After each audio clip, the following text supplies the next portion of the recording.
ನೀವು ಯಾವಾಗಲೂ ತಿಂತಲೇ ಇದ್ರೆ ನಿಮ್ಮ ಜೀವಕೋಶಗಳಿಗೆ ಬೇಗ ಮುಪ್ಪಾಗ್ತದೆ. ಅಷ್ಟೇ ಅಲ್ಲ, ವಯೋಸಂಬಂಧಿ ರೋಗಗಳು ಹೆಚ್ಚಾಗ್ತದೆ. ಯಾಕೆ ಗೊತ್ತಾ? ನಮ್ಮ ಜೀವಕೋಶಗಳು ಒಂದು ಪುಟ್ಟ ಪುಟ್ಟ ಕಾರ್ಖಾನೆಗಳಿದ್ದಂತೆ.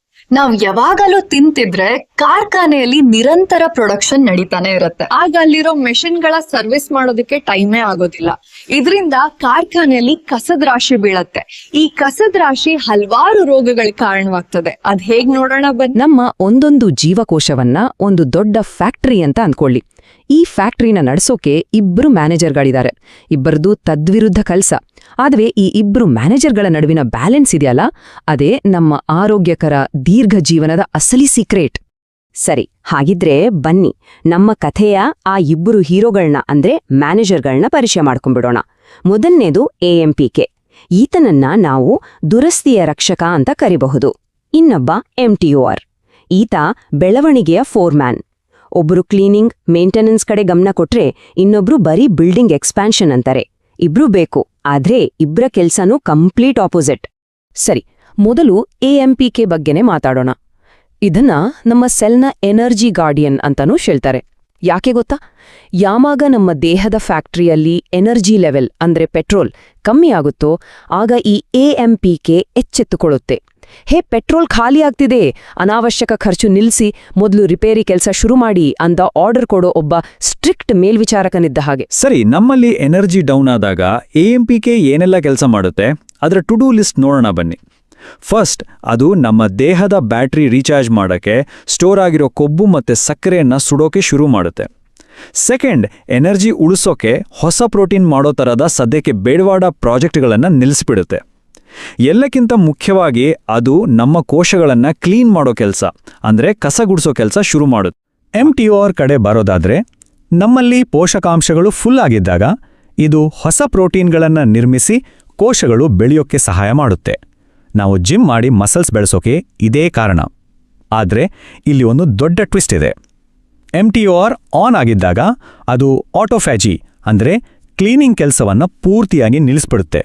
ಅಂದ್ರೆ ಫ್ಯಾಕ್ಟ್ರಿ ಫುಲ್ ಸ್ಪೀಡಲ್ಲಿ ಬೆಳೀತಿದೆ, ಆದರೆ ಯಾರೂ ಕಸ ಕ್ಲೀನ್ ಮಾಡ್ತಿಲ್ಲ.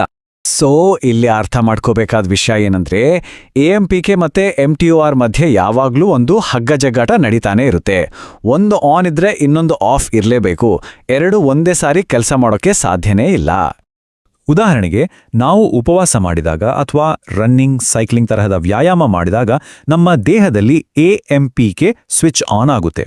ಆಗ ನಮ್ಮ ದೇಹ ರಿಪೇರ್ ಮತ್ತೆ ಕ್ಲೀನಿಂಗ್ ಮೇಲೆ ಫೋಕಸ್ ಮಾಡುತ್ತೆ. ಅದೇ ನಾವು ಚೆನ್ನಾಗಿ ಪ್ರೋಟೀನ್ ಇರೋ ಊಟ ಮಾಡಿದಾಗ ಅಥವಾ ವೇಟ್ ಲಿಫ್ಟಿಂಗ್ ಮಾಡಿದಾಗ MTOR ಸ್ವಿಚ್ ಆನ್ ಆಗಿ ಬೆಳವಣಿಗೆ ಮತ್ತೆ ನಿರ್ಮಾಣದ ಕಡೆ ಗಮನ ಕೊಡುತ್ತೆ. ನಮ್ಮ ಪೂರ್ವಜರ ಜೀವನದಲ್ಲಿ ಹಬ್ಬದೂಟದ ಕಾಲ ಮತ್ತು ಆಹಾರದ ಕೊರತೆಯ ಕಾಲ ಎರಡೂ ಇತ್ತು. ಅದೊಂದು ರೀತಿ ಸೀಸನ್ ತರಹ.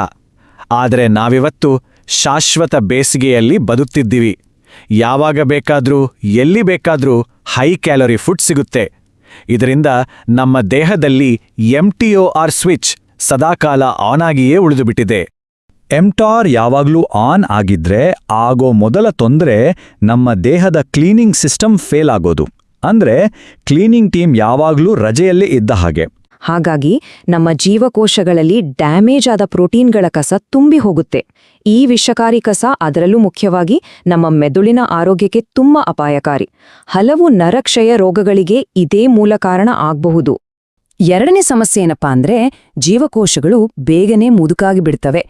ಇವನ್ನ ಝೋಂಬಿ ಸೆಲ್ಸ್ ಅಂತಾನೂ ಕರೀತಾರೆ. ಯಾಕಂದ್ರೆ ಇವು ರಿಟೈರ್ ಆದ್ರೂ ಫ್ಯಾಕ್ಟ್ರಿ ಬಿಟ್ಟು ಹೋಗಲ್ಲ.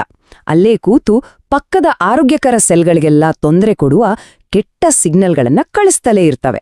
ಇದರಿಂದ ಉರಿಯೂತ ಜಾಸ್ತಿಯಾಗಿ ವಯಸ್ಸಾಗೋ ಪ್ರಕ್ರಿಯೆ ಸ್ಪೀಡ್ ಆಗತ್ತೆ.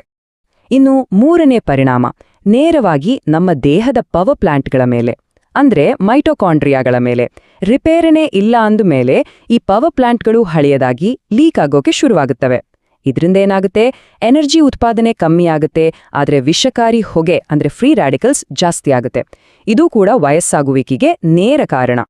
ನಾವು ನಮ್ಮ ದೇಹದ ಪಿಟ್ ಕ್ರೂ ಆಗಬೇಕು. ಅಂದ್ರೆ ಒಂದು ರೇಸ್ ಕಾರಿಗೆ ಯಾವಾಗ ಸ್ಪೀಡ್ ಕೊಡಬೇಕು, ಯಾವಾಗ ನಿಲ್ಲಿಸಿ ಟೈರ್ ಬದಲಾಯಿಸಬೇಕು ಅಂತ ಗೊತ್ತಿರೋ ಟೀಮ್ ಇದೆಯಲ್ಲ, ಹಾಗೆ ನಮ್ಮ ದೇಹಕ್ಕೆ ಯಾವಾಗ MTRನ ಬೆಳವಣಿಗೆ ಬೇಕು, ಯಾವಾಗ AMPKಯ ದುರಸ್ತಿ ಬೇಕು ಅಂತ ನಾವೇ ನಿರ್ಧರಿಸಬೇಕು.